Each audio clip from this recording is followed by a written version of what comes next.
Hello and welcome once again to Talking Pictures Podcast. I'm your host David and joined with me as always my co-host Brian. Brian, how are you today? Nailed it. Nailed the first time. We're here to talk about, not often that we talk about TV series. Not too often. We say that we do, but we don't do it often. But we are here today to talk about season 1 of Ahsoka, the newest Star Wars miniseries. But before we get into that, we have our trailer of the week section. Brian, got a trailer for us? Yeah, David, I got a trailer of the week. It's trailer 2, and I haven't watched it.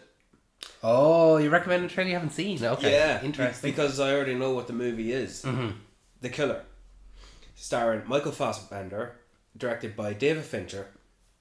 If you know David Fincher, you know he did Seven. He did Curious Case of Benjamin Button. What else did he do? Gone Girl. There you go. Fight Club. There you go. So, and I think World War Z. So, I think it's understandable that why would I watch this? And why would I watch another espionage, conspiracy, non-government assassin who's being hunted by other assassins? Why would someone want to watch another trope genre or another subgenre within a trope of a genre? Do you understand what I'm saying? Mm-hmm. We've seen these movies so many times, over and over again. Why this one? Who cares about this one? So what? It's got Michael Fassbender. Why, David? Because this is David Fincher's take on it. Mm-hmm. That's it. You're not. What if Steven Spielberg was going to do a zombie movie? Mm-hmm. You might question it, especially the likelihood of it, but you're going to see it. This is Spielberg's take on it. Mm-hmm. It's like, who cares about another fucking Western in another Western movie? Well, that's because it's coming from Martin Scorsese. Yeah. Do you understand? Mm-hmm. So that's why I'm recommending. Keep your eye out for The Killer, coming out on Netflix. It also stars Tilda Swinton. And it's coming out Friday the 10th of November. So that is also the Loki finale as well. So stay tuned. I think that'll be when this episode goes out. This episode goes out on the 8th, so it'll be this Friday. Yeah. This episode, this as you're listening to it, this is Wednesday, so it'll be out this Friday. We're good at time travel, David. Yeah, we planned that one well. That I'm the same. I haven't seen that trailer, but it's one that I will. It's on my watch list. I'll definitely be seeing it as it comes out. And I'm hearing it's pretty good. Maybe we might even do an episode on it. Who knows? Well, we'll see. We'll see. We'll see. But yeah, so let's get into the meat of the episode. So we're going to talk about Ahsoka, which is the new series set in the Star Wars universe. Yeah. Following Ahsoka Tano, who is the apprentice to Anakin Skywalker. Yeah. And it follows almost... I was going to say it follows directly on from another TV show called Rebels. It's essentially Rebels Season 5. But there is a bit of a time jump where Rebels take place before the original trilogy and then Ahsoka takes place after the original trilogy. Yeah, so at this point, Vader and the Emperor are dead. Dead and gone. We're now in the New Republic era. Bureaucracy has come to a little bit of a standstill of like... Yeah, we're supposed to be living in the happily ever after phase. Yeah, but there's a new threat arising, and that is that of an old threat, Grand Admiral Thrawn. So, first of all, what I wanted to ask you, the big difference between both of us going into this show. I watched all of Rebels leading up to this. You even watched Clone Wars as well. I watched Clone Wars and then Rebels leading up to this, whereas you watched nothing. So what I want to know is, what was the experience like coming from not having the background? Because it felt like, for me watching it, maybe I'll talk about my experience first before we go into yours. Yeah. Is that... But pretty much the difference of what you're trying to say is, David, you know these characters, you know what the background is with them, you know what they should be thinking or acting, or you should know the relationships, you should know the history. Yeah. You should know everything you're watching in this show, Ahsoka, the 8 episodes on Disney Plus, that is already established. You know it, whereas I'm going into it cold. Give or take a couple of deep dives in other Disney Star Wars shows like Mandalorian and Boba Fett. Yeah. Because I had a couple of sprinkles. But yeah, David, that's the fundamental difference. I've not watched the Clone Wars. I've not watched Rebels. That doesn't mean I'm not in the know. I do know things. I have watched stuff on YouTube. I do follow YouTubers who have filled me in on this stuff. And we'll get into how I feel about that and my take on it and my reflection on it. But I think I'd like to hear you go first. So going into watching Rebels, I wasn't aware of how good that show actually was, and it very quickly became one of my favorite Star Wars entries. Yeah. Not even just TV show or movie, but projects. Yeah, projects. The cast of characters within Rebels, I just grew to like. It ragtag ensemble group that are coming together, evading the Empire. My type of. It is your type of show, definitely. And unlike, say, the Clone Wars, where a lot of the time you are jumping back and forth between different planets or different groups of people and stuff like that. Yeah. Rebels was very much like, okay, it's this team of people. Yeah. And we might get an episode where, okay, it's one of the team going off to do something, or another of the team going off to do something. But we were with this core team. Yeah. Within that team eventually came Ahsoka herself. She was a kind of an informant, not an informant, but she was someone that was not within the team, but an accessory to the team, and they would work very closely with her. And over the course of the show, we saw the relationships develop between all these characters. So as we went into Ahsoka, I knew Ahsoka from watching the Clone Wars. She was obviously in Rebels. She appeared in 1 or 2 episodes of The Mandalorian and then Book of Boba Fett. So I knew her as a character, who she was. Yeah. So going into this then, and watching Ahsoka, the TV series, for me, everything about it was fantastic, and seeing these characters brought to life, given new life in live action compared to animation. Yeah, some of them played by different actors or performed by different actors. That for me, it was really incredible to make that connection between animation and live action, because I know with a lot of things that they do feel separate. Yeah. They do feel like, okay, this is animation. It's not really the same. This isn't like if Luke Skywalker turned up, it's like, okay, yeah, that's Luke. But then all of a sudden, it's not Mark Hamill, Luke. It's not Mark Hamill, yeah. So it's very strange. There is definitely that divide. Yeah. But having this now, that divide was severed. And there was one particular episode, and we'll get into it a little bit later, where it did a lot for me. But it bridged that gap between like the animation and the live action, of saying that these characters are just as valid, or these characters are just as real as Luke, Han, and Leia. Yeah. You know? So when I was watching it, every aspect of it, I was like, oh, that's this from that. Yeah. Oh, that's this from that. So one of my main concerns about it was, is this only for people that have already invested so much time in watching these other things? People like you as opposed to me. Exactly. Is this a show for me? And now my friend Brian is going to be alienated. Brian doesn't know who these characters are. There were some characters who were introduced in this Ahsoka show, specifically Baylan Skoll and Shin Hati, which we'll get into later on, I'm sure. The villains. They were new, but then there were other characters who had been, through Rebels, with Sabine, General Syndulla, Chopper, and then Ahsoka, and Ezra and Thrawn as well, as we get to them later on. But I was afraid throughout. I was like, oh, Brian's not going to know who these people are, or what's new, or what's relevant, or is something being more focused on than other things, because it's a callback to something else. Yeah. So I was afraid, and even though I was enjoying it, I was like, is this alienating for someone who hasn't all this background knowledge and background history? No. It wasn't. Well, not for me. No, I can't speak to someone who is not in the know of the world of film and TV and by their, I don't know what the word I'm looking for, by as a matter of fact, in the know of Star Wars lore. Well versed in it all. Yeah, so I am well versed enough in Star Wars as a non-Rebels or Clone Wars watcher, or even game player, really.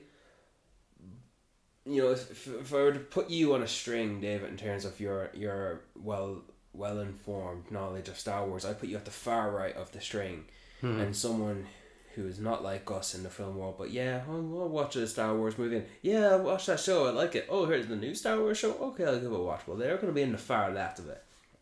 And I'm not in the middle, and I'm definitely not at the far left. I think I am, but I think I'm in between the middle and the left. Yeah.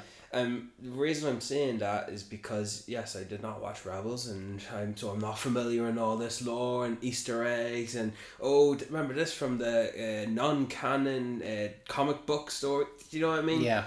So I'm not informed with that. But as I said, I listen to some podcasters or YouTubers who talk about this type of stuff like we do, and I'm in the know of that as a result. And I guess I'm sure I've watched a couple of videos on YouTube about this type of stuff. None of it has ever made me want to go, check it out and watch it. I never felt like that.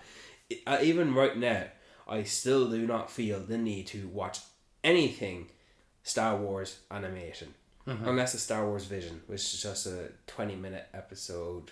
Yeah, that's a anthology series. It's completely. I watched that while doing, I don't know, on the laptop. So I do not feel the need to watch Rebels. I do not feel the need to watch Clone Wars or anything like that. If I have a question, I'll just ask you. And the reason I don't feel that need, because I don't. It's not justifying it for me, because way back before Disney Plus, therefore way back before we had Star Wars shows in that of live action, we only had the original trilogy and the prequels. Even before the sequel trilogy, they started doing the Clone Wars, and then what's this? And I never really got into it. You know, the animation. Those are the characters I know, but they're cartoons. I just never got into it. I never followed it. I didn't think it never really was for me. And then I heard of Rebels, and they'll tie in into the Star Wars lore, but this is its own content. I just never got into it. I never felt the need to get into it. I never felt a desire to get into it, no matter how much the people who do watch it love it. And then, sequel trilogy comes out, great, watch it, like it, as always. That's the type of Star Wars fan I am. And then they start doing the show, like the Mandalorian. Okay, yeah, no doubt I'm going to watch that. And, well, of course, Disney's milking it till it bleeds dry with Boba Fett and Andor and Obi-Wan, and what else am I missing before we get to Ahsoka? They're already doing the Skeleton Crew and the Acolyte, so I think you got them all there. Yeah, so I'll watch them. But the Mandalorian season 2 started introducing characters who originated from animation, like what's the bounty hunter's name? Cad Bane. And what's the Mandalorian bounty hunter's name? You won. Bo-Katan. Yes. Yeah. So those characters coming from animation are now being introduced to live action. Oh, okay. Looks like we're bridging some gaps here, And then eventually they did Ahsoka in the season 2 of Mandalorian. And then that just list slowly grows and grows and grows. And it even had, like, I only know this because I looked this up on Wikipedia out of my own interest.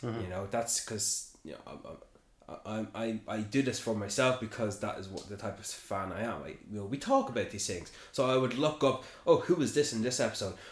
General Hux' father, played by Brian Gleason. Yeah, who was Donald Gleason's brother. Donald Gleason played General Hux in the sequel to it. Yeah, do you know what I mean? Yeah, making that little connection for myself. And then Thrawn. Yeah, I heard of Thrawn. Okay, so they're bringing Thrawn into canon. But I suppose he was in the Rebels show, so I guess that makes sense, I guess. And then, even before Ahsoka, it felt more solidified that they were bringing Hayden Christensen back as Darth Vader. in Obi-Wan, bridging that gap even more. And what you said there, Dave, in terms of what Ahsoka was doing in bridging that gap between animation and live action, well, with the poor taste of the prequels, everyone has poor taste in the prequels. Like, they talk shit about how it was bad or crappy. I think they like to sing a different tune now. Mm-hmm. The opinions have changed on it, I think. Yeah, but I won't let them forget that they talk shit about it first. Mm. But they like to talk about, I like Hayden Christensen now and all that. You didn't think that when they came out. You thought it was dog shit. You thought he was dog shit. Mm-hmm.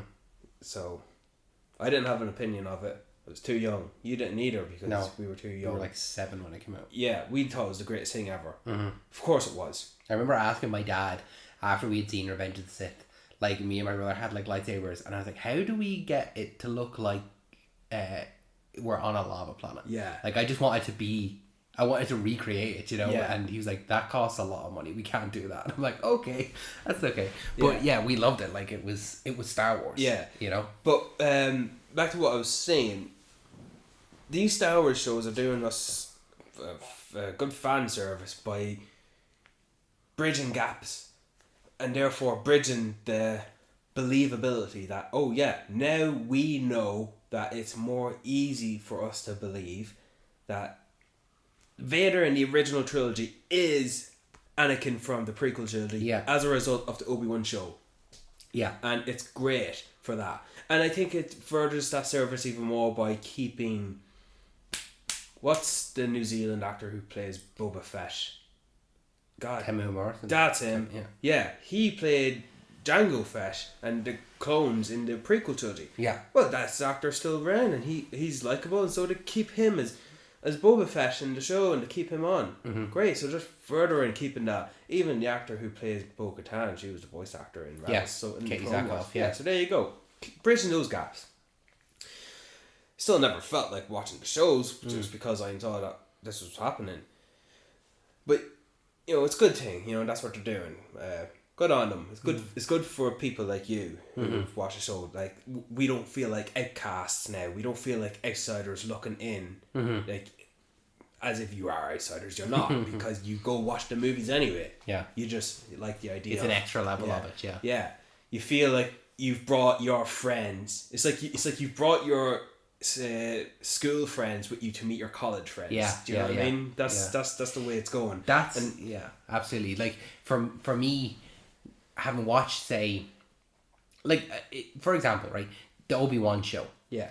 Me personally, I found it very difficult to make that connection between Hayden Christensen and Anakin in the prequels and Darth Vader. Yeah. How is that the same person? Exactly. It felt like, that's Anakin and that's Darth Vader. Yeah. But the Obi-Wan show bridged that gap for me, specifically with the final duel and having his helmet cut in half and having that moment where it's Hayden Christensen's face, but mixed with Darth Vader's voice. That bridged that gap for me, and so that bridged the gap between the movies. Yeah. With the Ahsoka show, it also bridged that gap for me with the animation, not only with the characters from Rebels, but when we finally got that episode where we were in the world between worlds and we met Anakin and we got flashbacks to the Clone Wars. Yeah.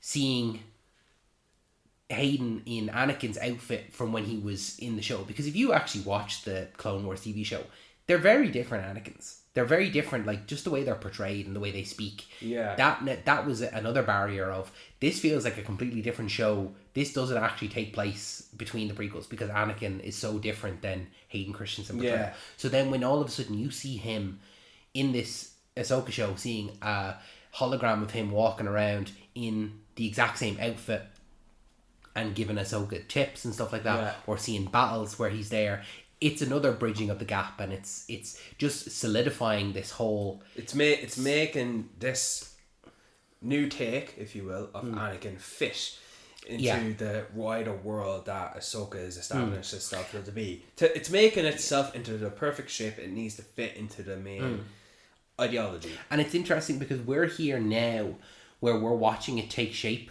Yeah. But let's say our children 20 years from now, they go to watch it and it's already taken shape. Yeah. They could start at the Phantom Menace and they could just watch in timeline order, and if they wanted to and they watched all the animation as kids do. They watch everything. Yeah. And then by the time they get to Ahsoka, it's like, oh yeah, there's Anakin, and he's exactly like he is in the Clone Wars, and it's one consistent character over the course. So it's now maybe we're noticing the pieces slowly fitting in as they create this overarching story.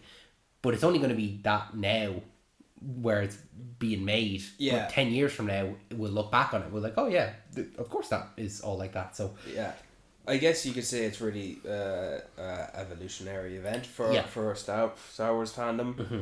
But I see what they're doing, making these characters who, these creators worked in live action, and now, these directors and animators had work and access to these characters in animation. Mm-hmm. Now having the tools to put them in live action, it's like they were given a project to do, and this is your sandbox. Stay in it. Do what you can to fit around with it and tease your little Easter eggs and fit your story in accordance to the prequel trilogy. Yeah. But now, where they have been offered keys to a big grander project or sandbox to play in, where they have more quality tools and access, such as actors to play the characters they worked at in animation. Now to have them in live action, it's not like they're getting a new actor to play Anakin or the voice actor to play. They got Hayden Christensen, who's already been established. So it's like they've been given the tools to elevate their work in animation into live action, hitting more people like me. Yeah, and that's not a bother. Go for it. I did always feel that. One reason I would never feel the interest in watching Clone Wars or Rebels, because it always felt like the animation, the shows, are unfolding and taking place in service of the live action. Whereas if I were to watch the live action, I would feel like the movies are standing on their own. Yeah. We don't need that guy. That's just a young dumb cousin that he's there, but he's not with us. I know exactly what you mean. The animation is building off the establishment of the live action movies, whereas the movies are standing upon themselves, and they're not referencing the animation. Not until now, of course, but back then that's what it was. That's why I felt like, there was this famous scene in the 7th season of Clone Wars, which was cancelled but brought back because of Disney, which gave fans closure. The 7th season, where someone walks into a room after another scene took place, but that other scene was in one of the movies in live action, and we just saw what happened next in animation. So for example, Ahsoka is never in the movies in the prequels. But all of a sudden, if you're gonna watch the prequel movies, all of a sudden, so this guy has an apprentice in that of Ahsoka, and she's this main factor in this Clone Wars era. Never ever referenced. Never even referenced, let alone there. So it's like, we think about that now these days. It's like, this character has to come back here, otherwise where are they? Because the character didn't exist back then. You're making Ahsoka and all these characters in the shows like Clone Wars and Rebels you're trying to make them fit to sit nice and neatly in place within the grand landscape of the live action, and that's what it always felt to me. And I never felt that the live action just always disregarded it, and that's only because it was made first, and this animation was never done afterwards. But now they've been given the tools to explore more and delve deeper and continue and further and elevate and pretty much say, no, we are here. Here's our feet planted into the ground. We're here for this. I think you've hit the nail on the head there in terms of obviously, because the movies came first, they are standalone, and then Dave Filoni, who was in charge of the kind of animation and that storytelling. Okay, well, do we have, and where can we tell a story that fits around without interrupting anything like that? Yeah, not changing anything. And then when the movies come along, it does feel like, well, we'll do what we want to do, and the animation will come in after the fact, and they'll work around us. Yeah. There was no, well, we can't do that because the animation has done this. Yeah. It's all right, they'll figure it out, that kind of way. But now it's done that shift where like you're saying, feels like the animation is now taken to charge. It feels like the people who were in charge of the animation have taken charge. That's what I mean. That Kathleen Kennedy has come and said, "Oh, Dave, you've a proven track record here. Let's, do you want to make a movie? Do you want to do some live action stuff?" And he goes, "Yes, but I'm not forgetting what I did. I'm not forgetting all the things that I've worked on." And he very cleverly slowly brought it in. Yeah, he very cleverly didn't force it down. Yeah, here's Bo-Katan. Come in. Here's Ahsoka. Here's Cad Bane. Oh, and here's Boba Fett, who's a legacy character. Yeah. It's not all about me. I'm bringing back other characters as well. And he can slowly do it until then, Ahsoka, who's a fan favourite amongst the animation fans. Oh, we've proven we can do her in live action. Now let's go. Yeah. And so he slowly is working his way towards taking what he's worked on and making that just as on par, they can stand next to each other, and he can say, my characters that I've created can stand next to the characters that George Lucas has created. Yeah. That's good on him. Good achievement. Absolutely. Good achievement. It's kind of, I suppose, the dream of any Star Wars fan. Wouldn't it be great if me or you could create a character and then we see them on screen, standing next to Luke Skywalker? Yeah. It's the coolest. It's what you want. You want to create a character and have them be you go and watch Rise of Skywalker. Yeah. When Rey looks up into the sky and she hears the voices of the past Jedi, she hears Ahsoka and she hears Kanan, who was Ezra's master in Rebels, and that was before any of the live action stuff. Oh, did she?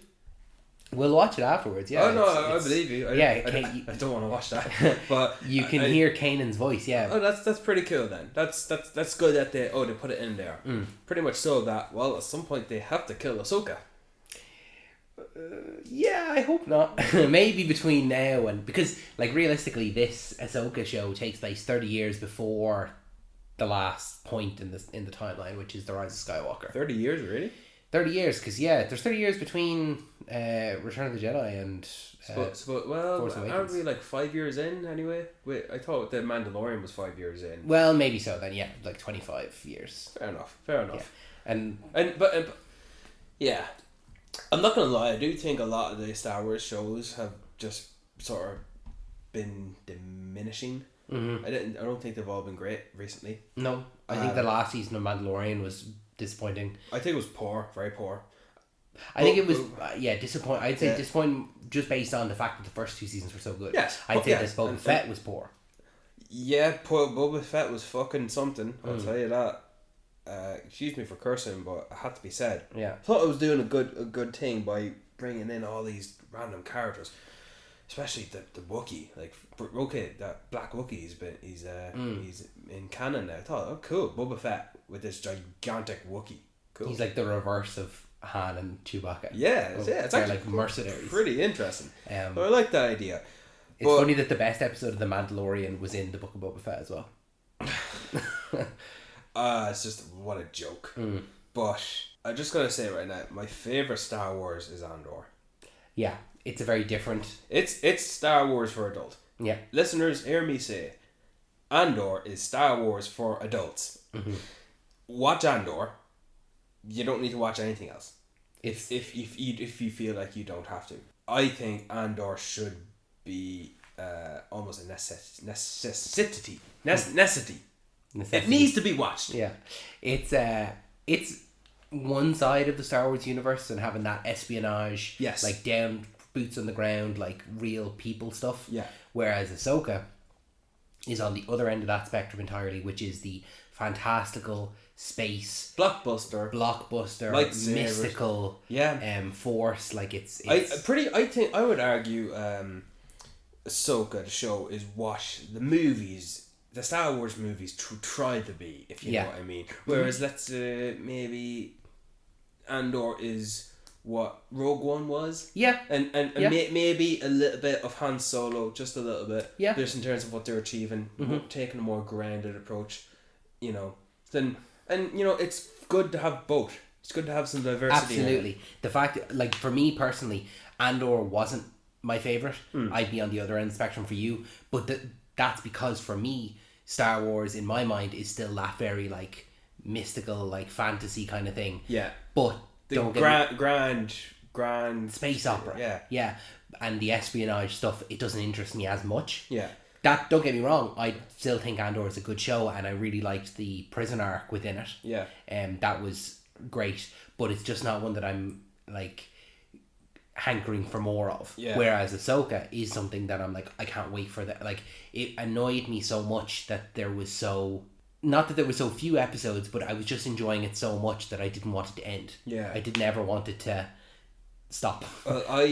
I wanted Obi-Wan to be that, what Yeah. Ahsoka is for you, and what the Star Wars movies should be. Like, I needed Obi-Wan to be that win. Yeah. I needed it to be what Loki is, I guess, to the MCU.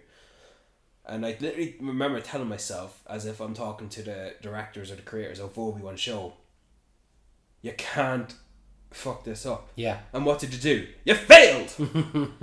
It was so hard. Like, okay, what does everyone want? An Obi-Wan show. Okay, we can't get this wrong. And yet, they still somehow disappointed. They disappointed bad. It's not as bad as Boba Fett. And I like Ahsoka more than Obi-Wan. Yeah. But we can delve into this. I know you loved Ahsoka way more than me. I liked it, but I didn't love it. I have my own issues with it. But should we go into some flashbacks before we get into the actual show of Ahsoka? Yeah, so Laura, play that flashback to me.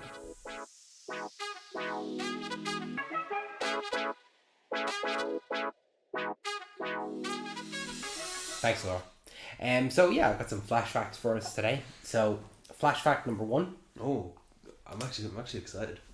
Yeah, I'm going to make these up on the spot. Did you know that Rosario Dawson's casting as Ahsoka was based off of Boss Logic's fan art of her?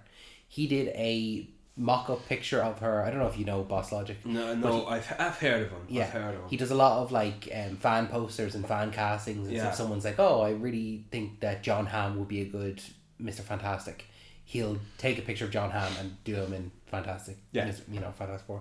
But he did a fan art of Rosario Dawson as Ahsoka. She got wind of that, and then that's when she was like, oh wow, I look great in this.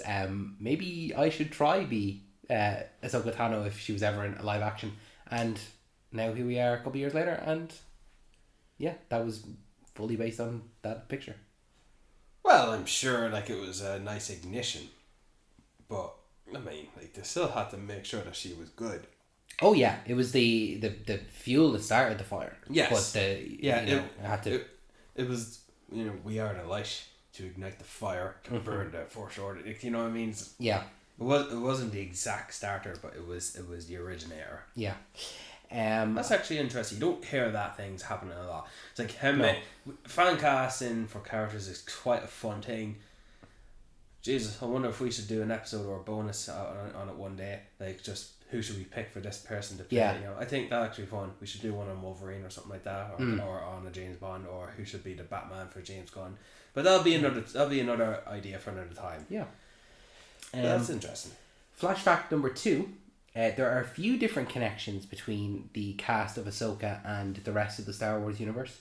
So, Lars Mikkelsen, who plays Grand Admiral Thrawn, is the brother of Mads Mikkelsen, who plays in Rogue One Galen Erso, who is the main character, Jyn Erso, her dad. He actually designed the Death Star. So they're brothers in real life. Yep. And he didn't play a villain. No, Mads didn't play a villain. He architect of the destruction of the Death Star. So and good way to fish what was a plot hole. Plot hole, yeah, is that the way you call it? A good way to fix a plot hole by having it make sense. So essentially a plot hole is, how is this perfect track in the Death Star just there all of a sudden, and it's easily accessible for some rockets to go in to blow it up. Because it was designed that way. It was designed and easy to be missed. And just that simple line of dialogue, I actually remember I was in the know enough to hear that plot hole. And once that was said in Rogue One, I was like, oh wow, they're fixing up here. You know, so that was pretty good. And then as well as that, Hera Syndulla, who's played by Mary Elizabeth Winstead, is married to Ewan McGregor, who, as we all know, is Obi-Wan Kenobi. Yeah. That's pretty cool. I think that's interesting. I think that Ewan McGregor's his daughter plays a character in the Obi-Wan show as well. He's also Ewan McGregor is the nephew of the guy who plays Wedge Antilles in the original one. Like, there's a lot of connections. Yeah, I'm sure. Like, you know, England's an island of actors, so I'm sure. Yeah, it'll come around eventually. Yeah. Eventually, you're gonna say Alec McGuinness is related to Peter Cushing. You know, it's possible. I don't know. And then our final flashback is about Hu Yang, who we haven't even discussed yet, who was voiced by David Tennant. Yeah. So, Hu Yang's origins, if you didn't know, he is described as being very old. He's very, very old. He's 25,000 years old. So as a robot. As a robot, yeah. Droid. He has been in the Star Wars universe essentially the entire time the Jedi have been around. But a little bit of his history. So, nobody knows his exact origins, but there was a rumour that was spread among the younglings that he arrived in a big blue box. This is a reference to the TARDIS in Doctor Who, which takes the form of a 1950s blue police box, which David Tennant, who is also the voice of Hu Yang, plays the Doctor. Oh, okay. I thought that was a nice little... Yeah, it was nice. Nice little Easter eggy moment. Like, just when he's asked to tell a story a long time ago in a galaxy far, far away, but we don't hear what the story was, what was being executed in that scene. I think he was telling the story of Star Wars. Yeah, it's interesting. I like it. I think they need to. Dave Filoni has accessibility to put a final stamp, put a final chapter to close Hu Yang's story. Surely he has the opportunity to do that. Was he in Clone Wars? He's in one arc in the Clone Wars, and I think he will. I don't think he'll be around much longer, just for the fact that we never see him. He's never referenced. Like, surely this guy who has all the knowledge of the Jedi would be invaluable to when Luke is setting up a new Jedi Academy, but we never hear about him. That's because of what I was saying earlier. Which, true. But was he in Rebels? No, he's only in one arc in the Clone Wars. So why is he with Ahsoka? Why is he Ahsoka's? I don't know. Mate? I don't know. Okay. It might just be who can we bring back? We're looking to give Ahsoka a droid. Yeah. Maybe it's good to have this who has the kind of the knowledge you're not, you know. I think Hu Yang should die, and this is coming from me who has no knowledge of him. But I think so. I think he should just give us some emotion. You know. And that brings an end to our flashback section. Play away, Laura.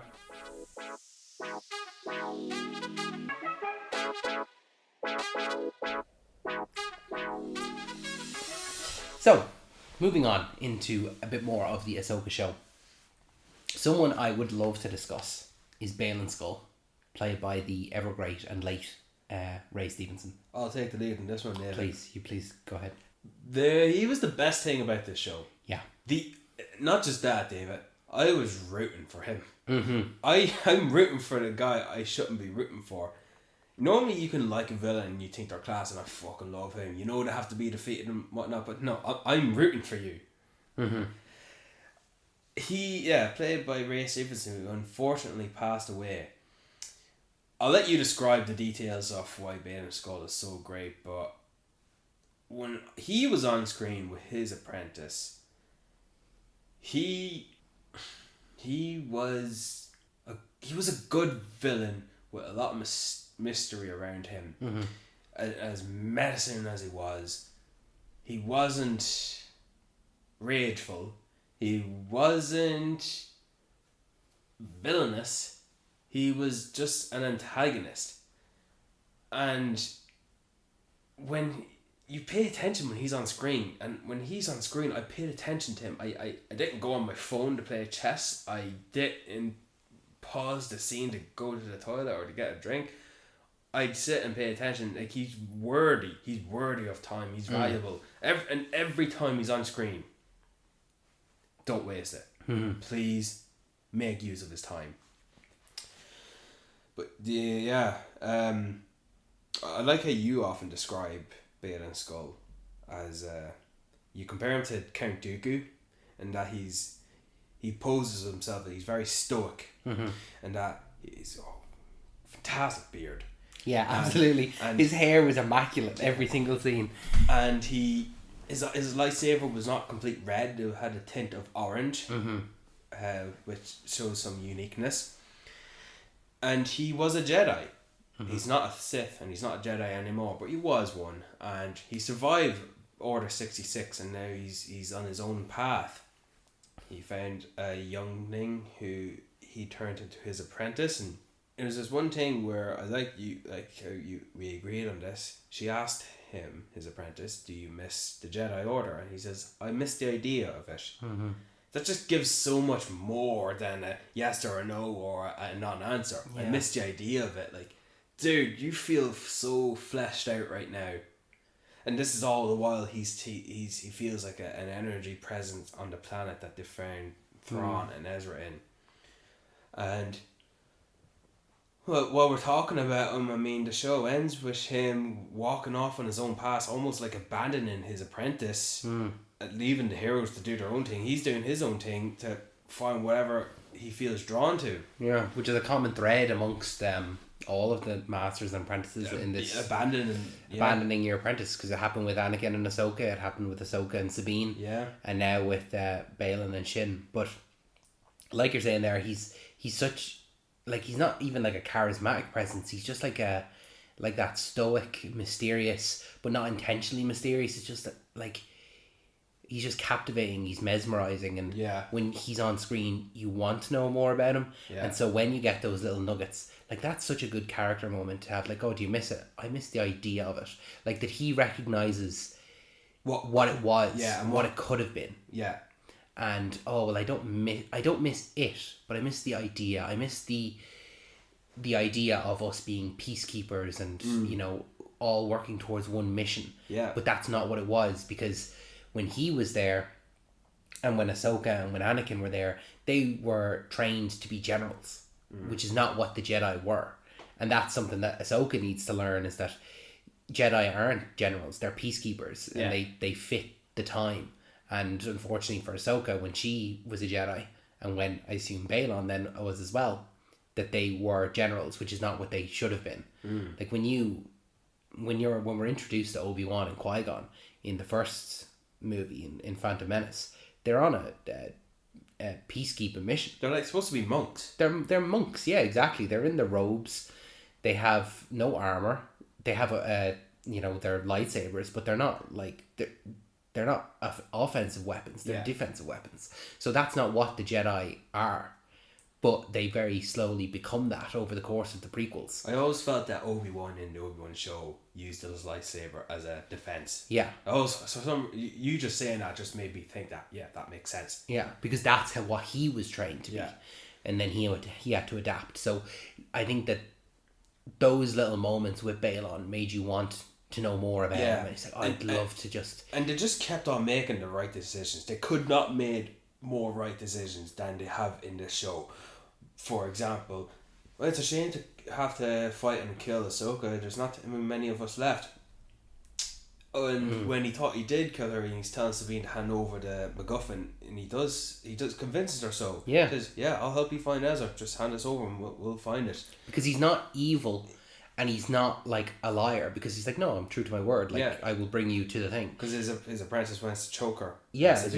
Stop. We're men of our word. Like, we're he just feels like he's genuine, and I didn't feel like he was being deceitful at all. He's very clearly like, these are my goals, these are my plans. Here's what I'm about. He was one of the best Star Wars villains introduced in recent. I thought he was the best villain out of all in this show. That includes Thrawn. And I thought that, like a good person turning bad, it felt like his journey was about to take him on a path to be corrupt. I feel like wherever he's being drawn to, it's gonna consume him to go against what he is, which is a nice natural character development to happen in these type of things. It just so happens that he's the villain or the antagonist. I think we'll see him again.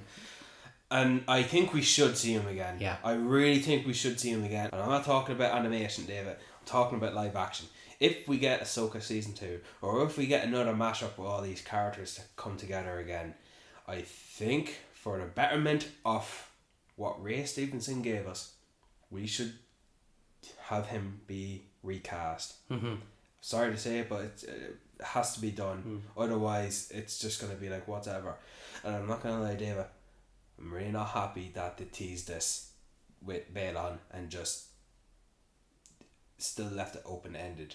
See, it's hard to... The open-ended... There's open-ended, and then that's open-ended. Just showing us where he ended up on the side of the cliff with some statue rock humanoid. Like, that's... I'm sorry. You teased us something there and you didn't pay off, and now I'm not going to get to see this magic. What they should have done, honestly, I think they should have killed him off. I thought he was going to die in the 4th episode. I thought that's where we were going with that.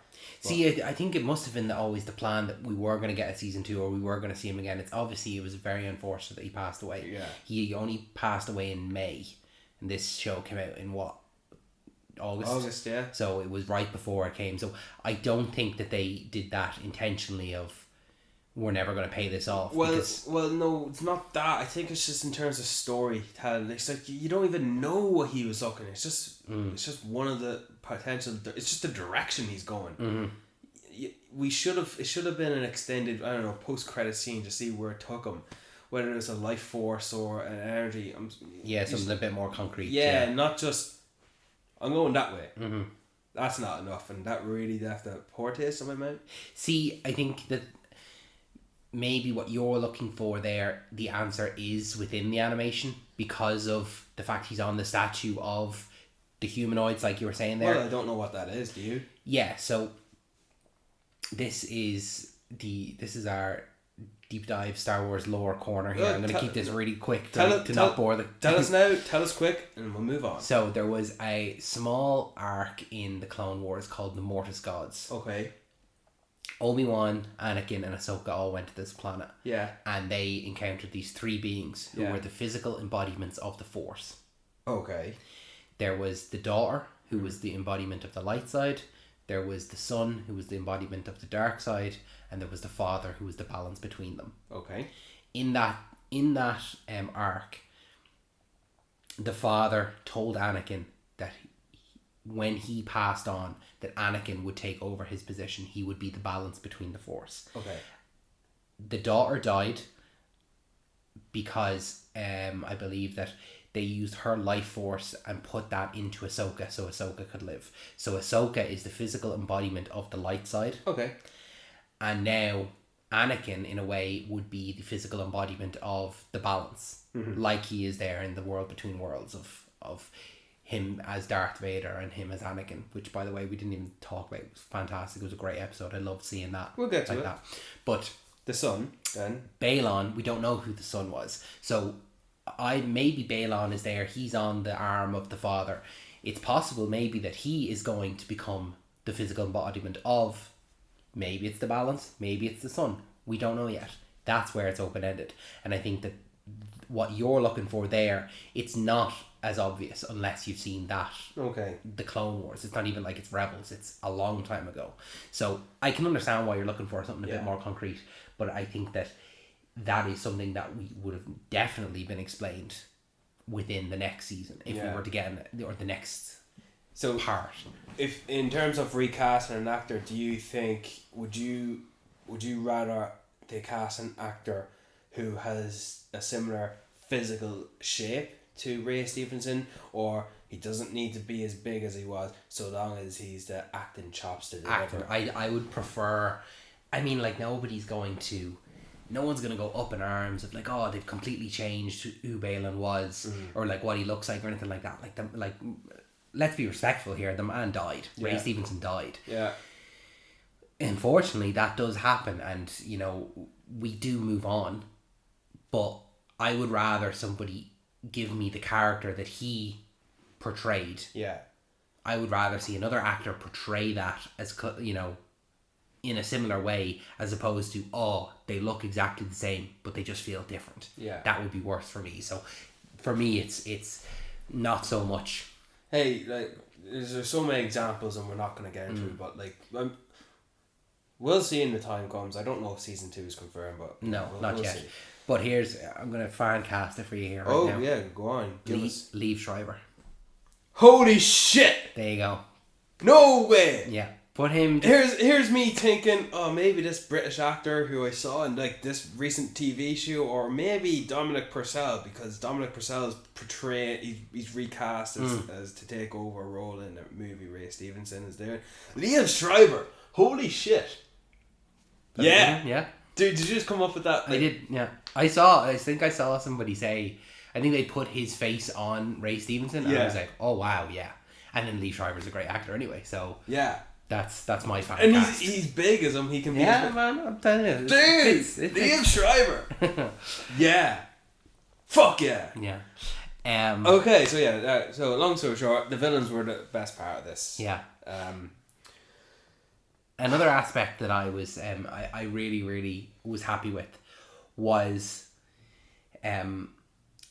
we're kind of nearly told the whole time we're going to find Thrawn and Ezra. Yeah, that's the plot of it, right? The plot, essentially. And I'm so glad that we found them before the last episode. Yeah, so you have an episode or two to breed with them, to get to know them, to get the sense, to feel with how do they translate into live action. Yeah. Because yes, it's Lars Backer's in reprising a role, but it's a different actor playing Ezra. So we want to see how this new take on them in live action plays. You get a full episode, so they're plus the finale episode. Well, there's 8 episodes, and we find them in episode 6. Yeah. We get Thrawn at the beginning, and we get Ezra at the end. Yeah. And then we get the time to breathe with them through episode 7 and through episode 8. Yeah. Which, in I think a lot of lesser shows, we would have found them at the end of episode 7, and you would have had episode 8 with them. Well, I see what you mean by when you say lesser shows. But what is there any examples you can think of?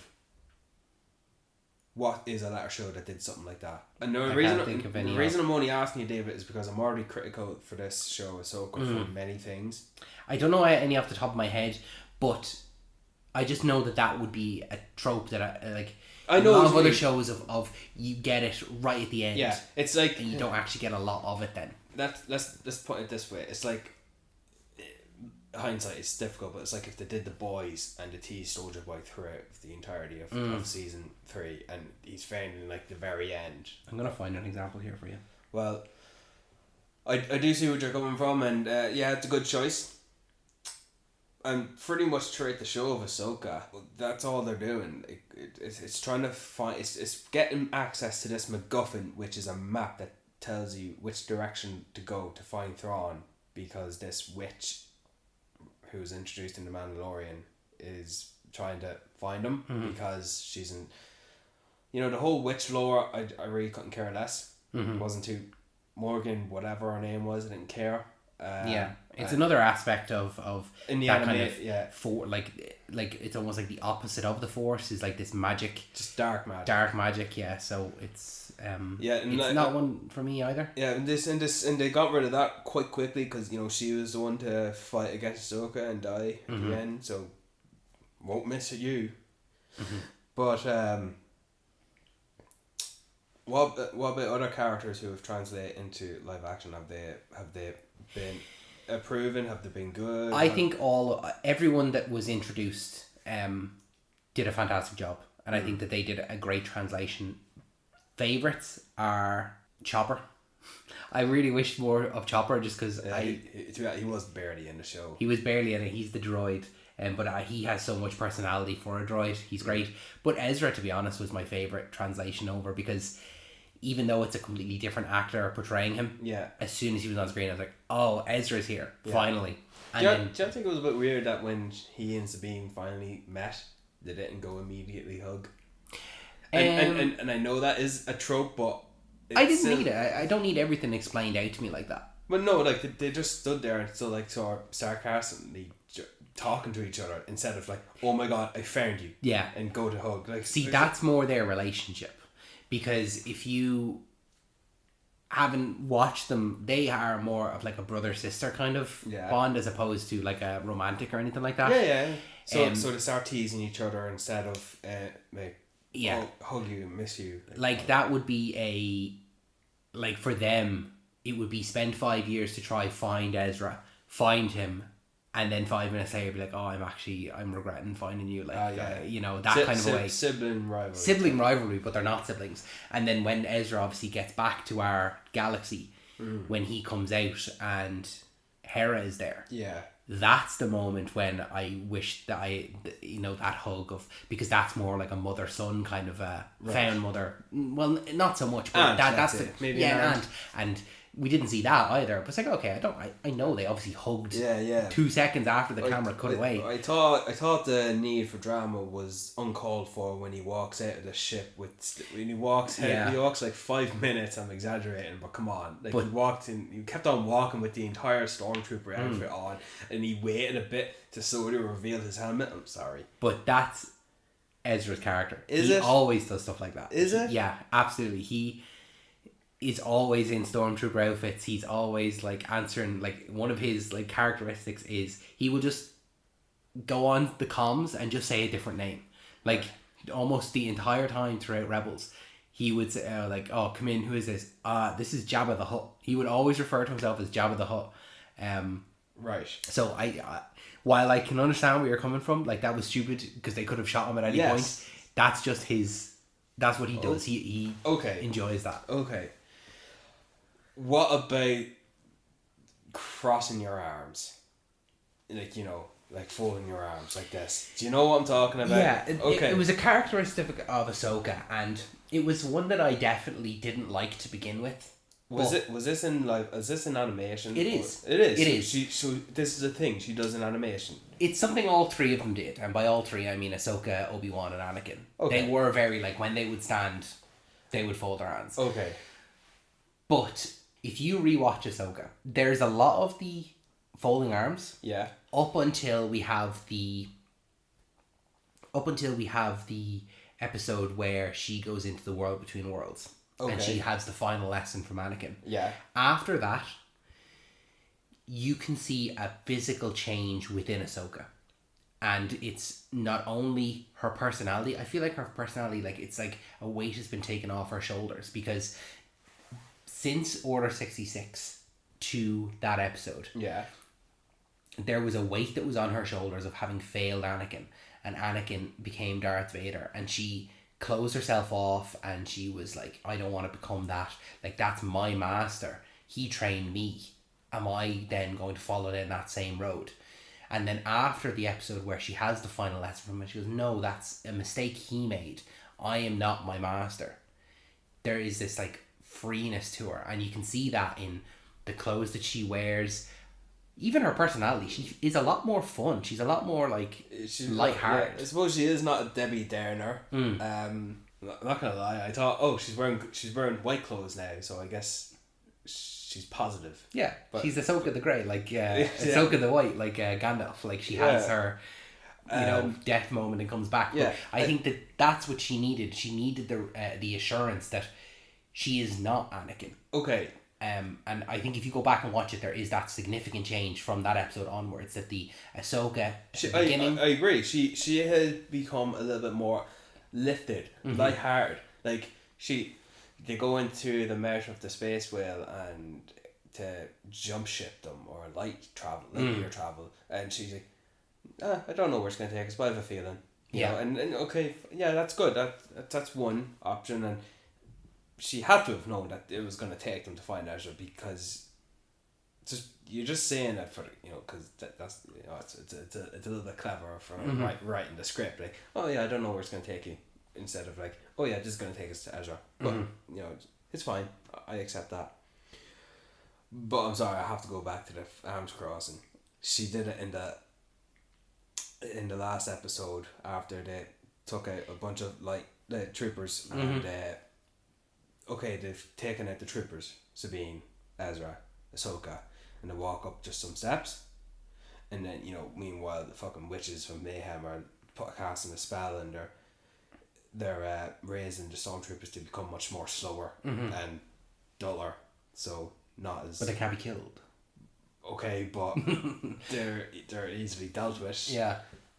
Ahsoka does it anyway. It's like looking to the left or looking to the right. It didn't look like she was on an urgency to pick which way to go to find Thrawn. It just felt like every time she would do that, it was because the director didn't know how else to deal with them. Poor direction, so yeah, absolutely. It's poor blocking. Yeah, and the reason it might sound like it might sound like I'm putting blame on Ahsoka. Well, that's only because it's a character decision that was poorly done. Yeah, and it didn't bother me until like it was just become so repetitive, and I'm just thinking, really, like. If you watch the entire show again with a bottle of vodka and a shot, like if you take, I'm sorry, it's just too much of something that could have been avoided, and not that it's lazy, filmmaking is hard, but it's happened too much now that I have to make fun of it. Yeah, it definitely is poor direction, and it's all we're so focused on everything else in the scene and.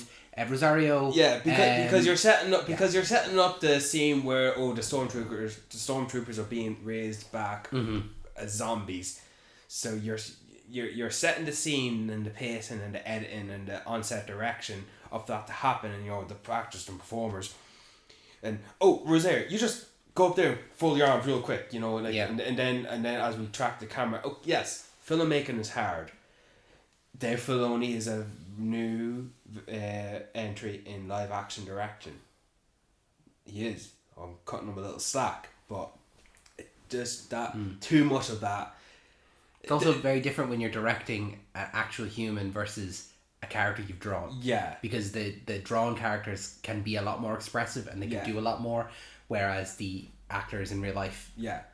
And I'm not gonna lie, she also seen the actor portraying Ahsoka, she seemed very responsive in a very slow pace. Yeah. Like, and when I say that, and I remember telling you this, David, when we were watching the show, I was telling you, it's so slow. Yeah. It's not long, it's slow. Yeah. The scenes were so long and drawn out, and feels like she's really choosing her words wisely, or like she doesn't want to say the wrong thing. I didn't feel like that at all. No, but that I didn't feel like that either. But it's like she's making sure that she hits every single word in her sentence, and she doesn't miss a single syllable. I think that's just more a reflection on the direction, and it's not just Ahsoka, it's other scenes as well. Like when Sabine is introduced with the biker race scene, and fucking music is played, and we've been on this for 2 hours now, and I'm exaggerating, Dave, and I guess I shouldn't be exaggerating it, because I don't want people listening to this, if they watch this and they don't like what I'm saying, well, sorry, this is my opinion. I'm giving it the praise that Ahsoka was, but I'm not going to pull back on the things that I just think was just done poorly. And I really thought where I was in it from episode 1 to 3, it was going to be slow and poor blocking, directing, and a lightsaber fight at the end of each episode is not going to bring it back. Yeah. And then I watched episode 4. I remember getting the message from you about episode 4. Yeah. What did it? Well, I remember you saying like, this is it. This has changed my entire opinion on Ahsoka. This is now event TV, sit down, close the curtains, don't interrupt me kind of TV. I remember that changing for you. Yeah. Episode 4 did it for me. It was the action, I felt the weight, and killing off a character who had a mask on, so we didn't know who he was. Yeah. But it just turned out to be just a minion who was a foe to get past. That was great.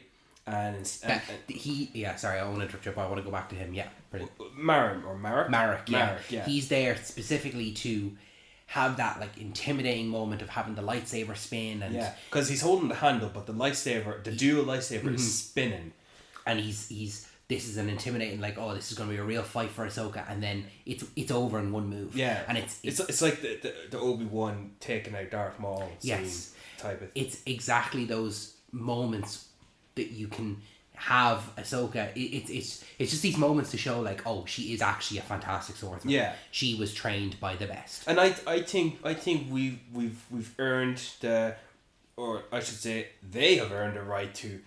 We've done enough choreography in fighting. Mm-hmm. Let's just take them out and move on, because we have to get things motoring. Mm-hmm. And there's a very similar scene in Tales of the Jedi, which is another a small animated piece, and it's 6 episodes, 3 episodes on Count Dooku and 3 episodes on Ahsoka. Yeah, and it's quite random if you ask me.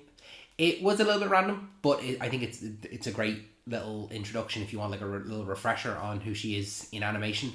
But a very similar scene where this big bad Sith guy comes in and it's over in 2 moves. Yeah, you know, it's just I said Ahsoka in that scene taking out Marek or Marin. Marek, yeah. I think Ahsoka earned that right to do that then and there. I don't think they should do it all the time. No, I think it's a good, like, little punctual thing of oh, this is how good she is. So when later on in the episode, when she struggles with Balon, oh, these two are evenly matched. Then you see how good she is. And then later on she struggles. Yeah. So which is good. Which is good. I liked it. Yeah, episode 4 really did it for me. I thought episode 4 just put an oomph, and if not for anything else, it just made me like the villains even more. Which yes, like, I could not be making more right decisions. Mm-hmm.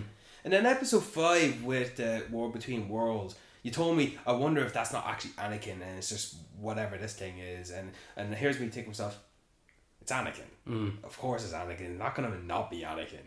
Just because he's shifting between the imagery of Darth Vader and back to Anakin in the flashes, which the imagery was fucking cool. It was, and it was great to see Anakin, like, that he in that world has embraced he's 2 sides of the same coin. Yeah, and we get that moment where he takes the lightsaber and ignites it and it's red. Yeah. And like, oh, we've never seen Anakin with a red lightsaber before. Yeah. You know, that in that fight, that whole episode was great, just character building on, like, the relationship between Ahsoka and Anakin. Yeah. And even in that, like, I think there's a moment where the two of them crossed their arms in that as well. Yeah, they did, which it's okay to do it sometimes, but not all the time. Yeah. They do it. I call on it. That's sorry. They really did it. But the worst one was when she crossed. Sorry, there was two times she had her arms crossed in the show, and I'm just like, what are you doing? One was the stormtroopers waking up from the dead, and she's just following the third assistant director directions while Dave Filoni's doing the very pressurizing work that filmmaking is.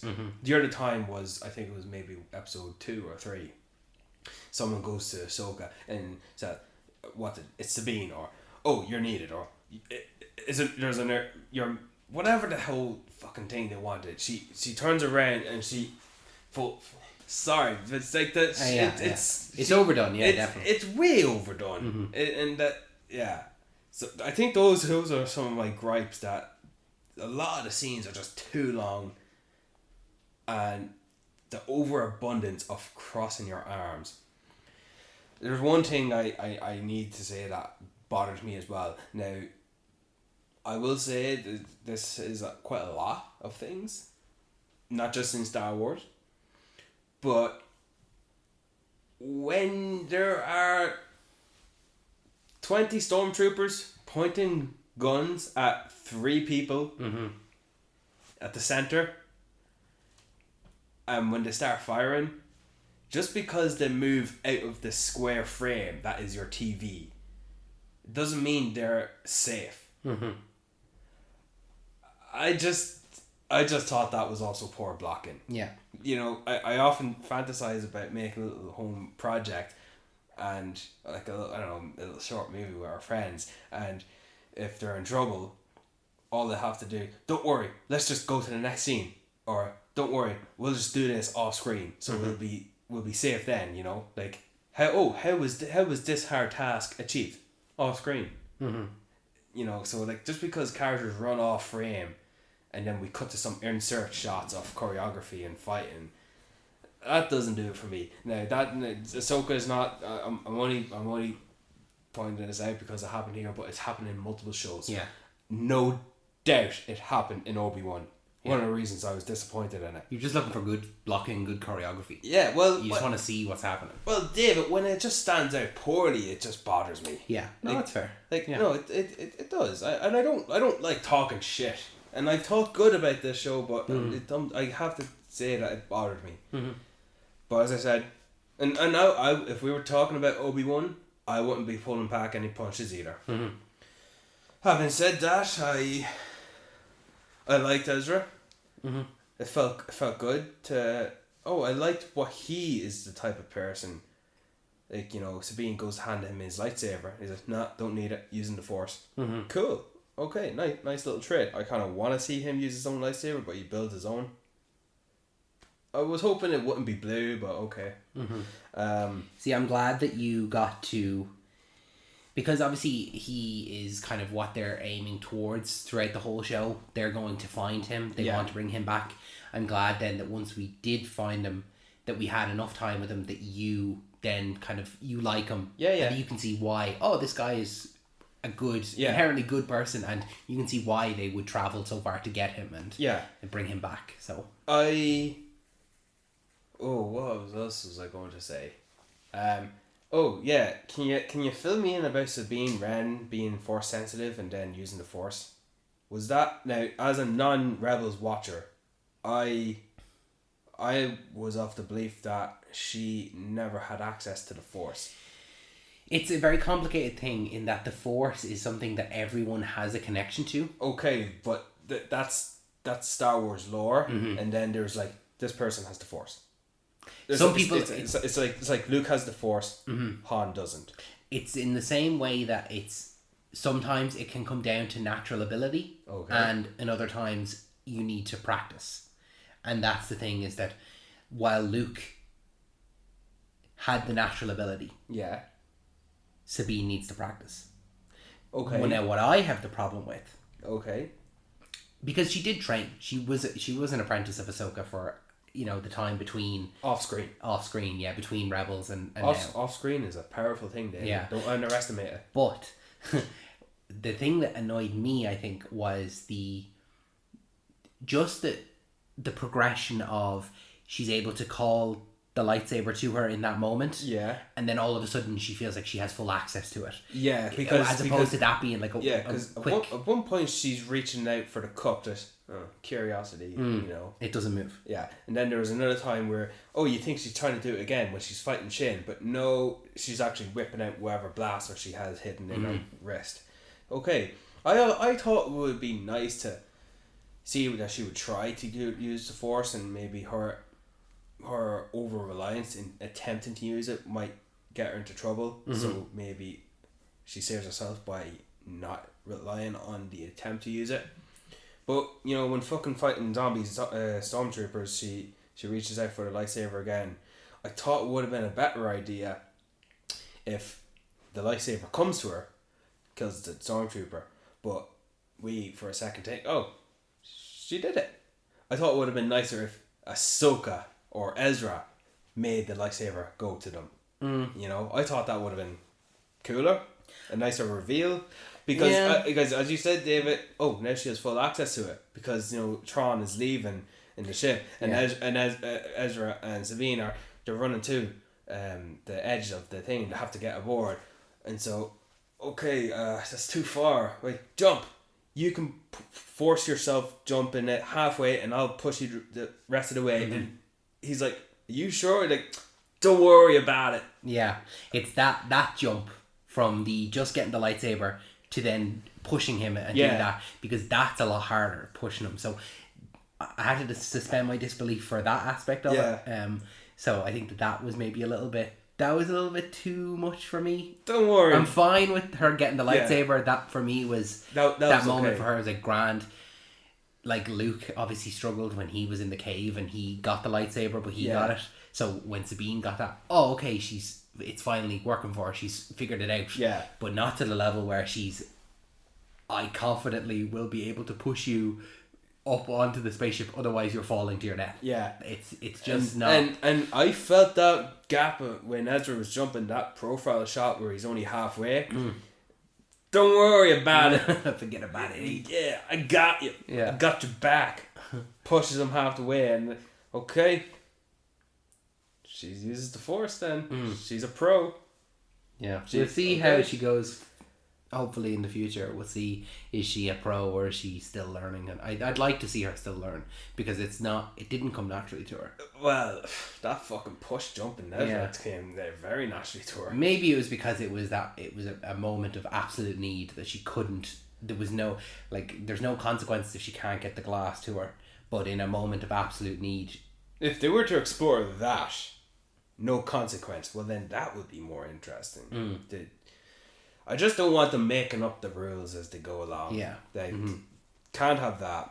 Otherwise, I'm just not going to take it seriously. So, I liked Hera, played by Mary Elizabeth. I would like to see more of her. Well, she was her fine. and Chopper. Yeah, Chopper's fine.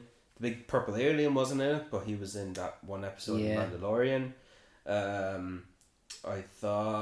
I liked seeing Mon Mothma. Yeah. Mon Mothma, yeah. Yeah, I like seeing her in it because she's already an established character in the original, played by a different actress, and now because she was played by this Irish actor in a deleted scene in one of the prequel movies, she was brought back in Rogue One, and now she's one of the lead characters in Andor, and I've already said my piece for Andor. Maybe we'll talk about Andor season 2 when it comes out one day, but I like that they're even tying that character from there to here, connecting the dots. Nice to have the C-3PO in it. Nice warm my heart type of moment. Characters like him and R2 and Chewbacca, you can just throw down him wherever you want or wherever you can. And Thrawn, who is the overarching baddie of this, it's all going to culminate in Dave Filoni's movie that kind of ties up all these TV series. I don't think that should be a movie. And if it's going to be a movie, I think it's going to be a Disney Plus movie. Could you actually really think this movie being in theaters? Yeah, it'd be an interesting one because it is supposed to be the culmination of 4 or 5 different TV shows, so that's kind of unheard of. I don't think it'll be theatrical. I don't think there's a chance it might not be a movie, and there's a chance that, because I remember we once talked about the state of Star Wars. We talked about all these different directors and their projects coming and going, and as of right now, there's the Rey episode 10, whatever you want to call it. There's this Dave Filoni movie that culminates the Mandalorian and Ahsoka and whatever else, and then there's the James Mangold one. Yeah, the Dawn of the Jedi. Well, there's still chances these movies don't get done because Sean Levi has one in the works. Your man who did Watchmen has one in the works. Taika Waititi, that was never confirmed to be not it. I think we need to. I don't know. I was actually optimistic with the last 3 announcements, but Kathleen Kennedy's gonna go, and then they're gonna make decisions. And I think Dave Filoni's combination is going to be a TV series. I'd rather it be that. Because so would I, because that's where it is.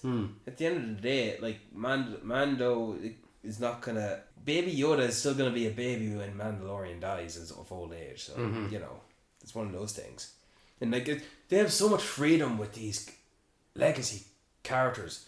Where's Boba Fett by the time The Force Awakens comes? Where's Ahsoka when The Force Awakens? Where are all these characters when the time comes? They're just, bye bye, off to the side. There's so much availability and so much space to do what they can. And that's why I'm looking forward to Skeleton Crew. And as I said, shows from Star Wars with the grandioso IP such as Obi-Wan or Ahsoka or Boba Fett. It just feels like they're failing in a lot of aspects. But Andor, something you could almost call as close as original and unimportant, succeeds, in my opinion. Yeah. So I'm hoping Skeleton Crew succeeds, because not only is that coming from John Watt, a creative head, there's no previously established work they need to thread around. I think you'll get some characters. I think you will. In Skeleton Crew? I'm going to say right now that when we see Skeleton Crew, at some point we will see a character named Hondo Tanaka. And he is a pirate who has been through the Clone Wars and Rebels. Fair enough. And I think that that's where you'll get your established Star Wars. Well, if they don't rely on it, it should succeed. Yeah. And your one who did the Russian doll show on Netflix, who's doing The Acolyte, Carrie-Anne Moss and Daphne Keane, and it's about the Jedi and the Sith way back, thousands of years before the Phantom Menace.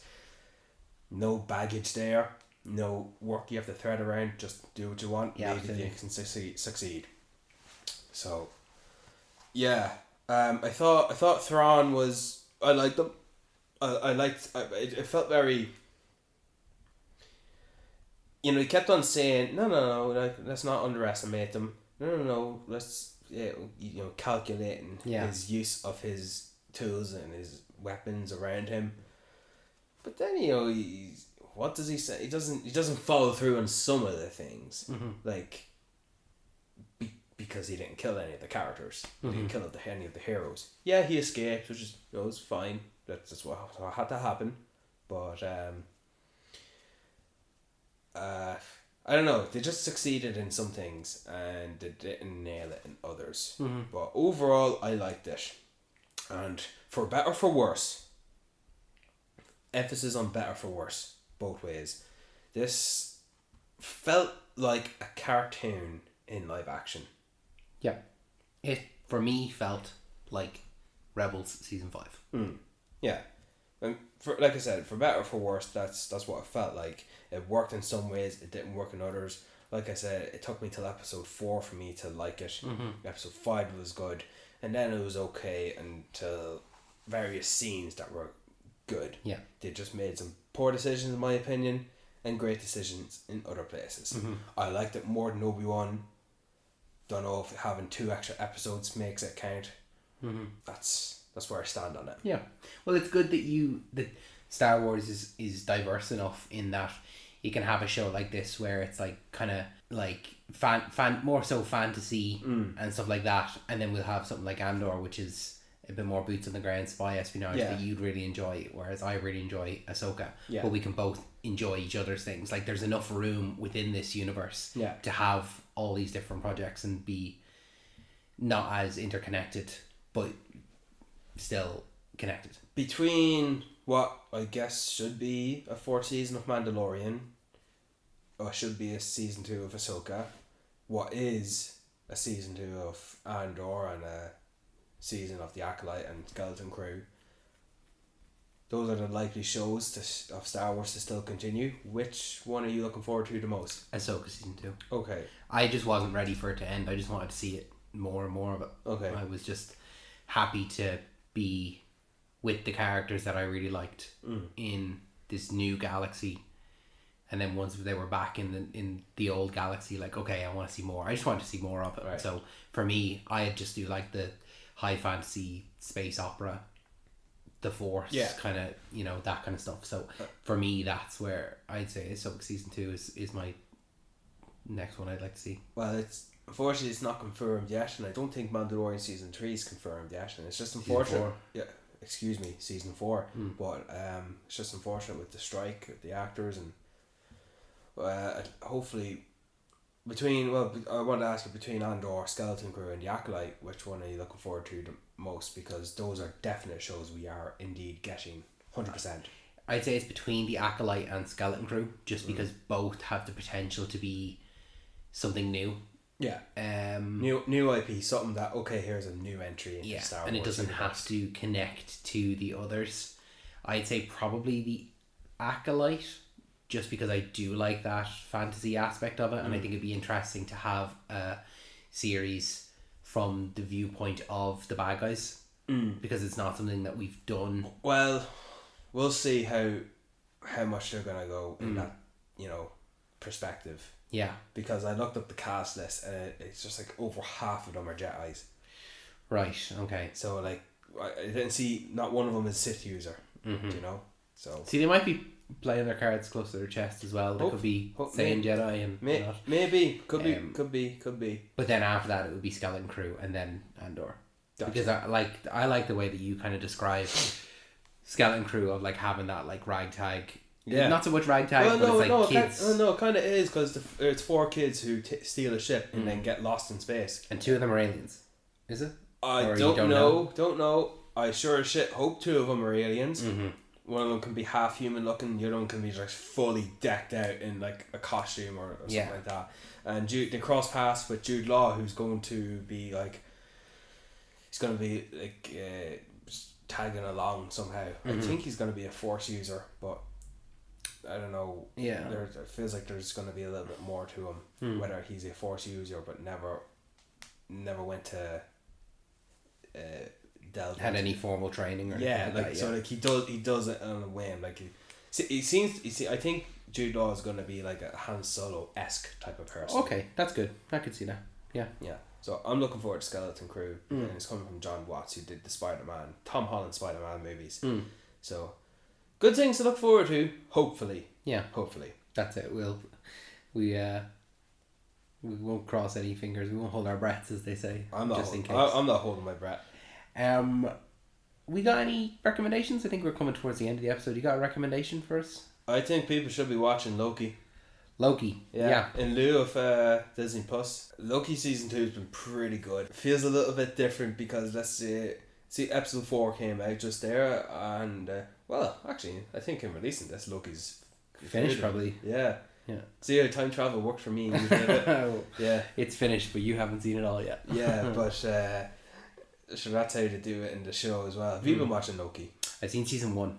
We're slightly behind in the Marvel Cinematic Universe, so we're currently halfway through Secret Invasion. In our preparation for the Marvels, which is coming up. I think we're doing that maybe next week, I think, actually, as of releasing this. But Loki season 2, it's not one that I've started yet. It's good. Okay. The only sour thing about it, right? I'm not gonna lie. The only sour thing about it is seeing Jonathan Majors in it, because there's a chance you might not be working in this franchise anymore because you're a woman hitter. Yeah. It's just that's on my mind. Yeah. And Tom Hiddleston class as Loki. Just his banter off Owen Wilson. That was something I really enjoyed in the first season, was the 2 of them. Well, that's the main draw. You think of WandaVision, Falcon Winter Shoulder. His metal arms are shoulder. You know what I mean? Like these MCU shows seem to be like a duo. Yeah. So it's Loki and Mobius. Yeah. It's quite good. I think people should check out Loki. It's only going to be 2 seasons as far as I know. Then when are we going to see him again? How are we going to see him link back into the MCU? This convoluted franchise which has been on diminishing returns the last while. Who knows? We'll have to wait and see. Because it's interesting the fact that it seems like what is Marvel's best show is dealing with the multiverse, but it's not actually like a main part of the... Well, I actually think that's a good thing about it. I think that's a very good thing about it. And I think Loki has its own style. It feels a bit vintage. Okay. Yeah. There's something about even how they're shooting season 2. It feels like it's on film. I don't know how to describe it, but you need to watch it to see it. And yeah, it's good, and the episodes are longer as well. Okay, good. Yeah, they're 50 minutes longer, which means that the episode is like 42 minutes, which is normal time. But they're not coming up 36 minutes, meaning they're 20 minutes long. Yeah, they're 50 minutes long. You're getting your bang for your buck, definitely. Yeah. So Loki season 2. What recommendation do you have for us? I am going to go with not a movie or TV show. I'm going to go with Spider-Man 2 for the PS5. Okay. I've been playing that and I've just been enjoying it. I just love swinging around. I think you finished it by the time that that this episode releases, I've finished it. But as of recording the episode, I'm about halfway through, I'd say. Yeah. Who is your favorite villain in it, or who you are looking forward to, or yeah? I don't know. I try to stay away from as much of the marketing as possible. Well, I think because I like to have surprises. Well, I think we know the bulk of them. Like if you were to pick like 3 of the main villains in the game, I'm sure we know them off the top of our head. Like I'm pretty sure it's obvious who the 3 main villains are. And it's funny because they're not so villains, because one of them I'm talking about specifically is a victim of his own. There's a lot of the villains, especially in this game, in this universe, that they're like sympathetic villains. Yeah, they're like they are trying to turn over new leaves. Yeah. A few of them. More. It feels like more of them than don't. Yeah. There's not much at all who are like pure or just bad villains. It feels like, reformed villains. Yeah. Villains who have been established in this world. Mm-hmm. Because it's pretty good. I'd say, having played about halfway through, I'm most looking forward to actually encountering Venom, right? Which I haven't done yet. So, hopefully I'll have to now finish it before this episode comes out, for fear of spoilers. But I'm gonna feel bad for Aaron Taylor-Johnson playing Kraven. Yeah, that's it. Because I'm just looking at Kraven in this show and like, dude, fucking, they're not the same. Real deal right here. Yeah, like, he's not even talking like with a Russian accent in the movie. No. Kraven. Aaron Taylor-Johnson seems like he's the Wish version of Kraven. Doesn't even have the same haircut. Yeah. What? Sorry. Yeah. You fucked up, Sony. Yeah. Again. Well, let's give them a chance. Oh, I'm gonna watch it. Yeah. Because I like popcorn. Mm-hmm. But yeah, listen. Thanks so much for joining us on this episode of Talking Pictures Podcast. David, thank you for hosting. It's no problem at all. A bit of a long one, this one, but then again, we don't often do the TV series, and I think it's okay to do a long episode, because it's 8 episodes kind of work. Yeah, well, it's nice to know where we stand in these sort of things. Yeah. If you have any suggestions on TV shows or movies that we should be watching and you'd like to hear us talk about, make sure to send us an email on talkingpicturespodcast1@gmail.com. You can follow us on our socials, on Twitter, on Instagram, on Facebook, all of it. The link's down below. You can even follow us on Letterboxd, see what we're watching. We've new episodes every single Wednesday. They go live at midnight, so they should be there for when you wake up. You can have a listen to it as you're commuting to work, if you're going on your morning walk, whatever. Make sure that if you haven't already, to give us 5 stars. We'd really appreciate that. It helps us. Costs you nothing. Helps us with visibility and stuff like that. And I think that's it. Brian, you any final thoughts, any words? You should win a medal. What, for just wrapping it up? Oh yeah, man. Thanks, Brian. Good night.